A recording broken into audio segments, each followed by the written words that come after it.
Hey, what's happening, Nation? It's SJ. It is Chiefs Week, and I just want to come out and make a quick video because I really want to hear from you guys and get your opinions on this game before I start really breaking it down. In my opinion, there's a few key things that have to happen in this game in order for us to be able to go out there and get this win. I just want to jump into a few of them tonight, so if you are new to the channel, if you think about subscribing, I really would appreciate that. It really does help me out and keep me growing. But we are not wasting any time. The first one is Josh Jacobs. He has to get the ball at least 20 times. Most carries he has had all season long has been 16. He looked a hell of a lot better last week. It looked like he was fully healthy. He was averaging almost 6 yards a carry. We need to feed that man in this Chiefs game because we're going to have to be able to control the clock somewhat. I know these games are always shootouts. That's always high scoring. But you have to be able to keep Mahomes on the sidelines at certain points throughout these matchups. Number two is Carr needs to get out of his head and just start playing football again. Last week looked incredibly rough. I think he's going to bounce back.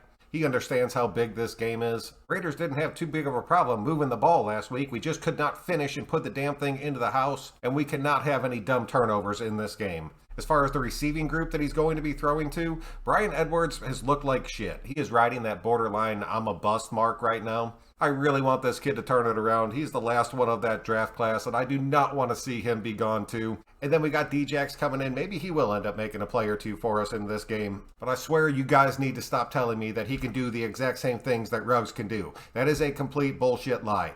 Ruggs was an every down receiver that could stretch the field at any given moment. Djax is not an every down receiver anymore. He is still a person that can go out there and stretch the field for you. That's why I was afraid this shit was going to start looking predictable whenever he was back on the field again. We have to be able to get him worked in early and not on passes where he's just going deep. That is going to be the true test of his value for this team. And then as far as OBJ goes, that dude is going to the Packers. I know it's exciting for everybody to talk about, but that shit's pretty much already done. From everything I've seen and everything I read, he is going to the Packers. We don't even have the money to sign him if we wanted to.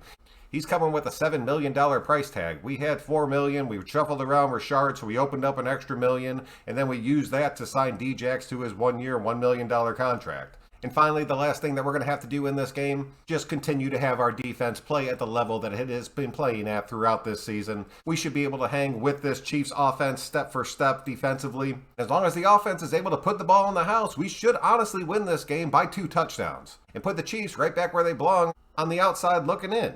All right, man, this was just going to be a quick one. Definitely hit me up. I want to hear your thoughts on it. I'm going to hopefully be live tomorrow night right around 10 Eastern, so be sure to check it out. I would love to hear from some of y'all. It's been a minute before I really settled into a good live show. Until then, I'm SJ, and we will catch y'all in the next one.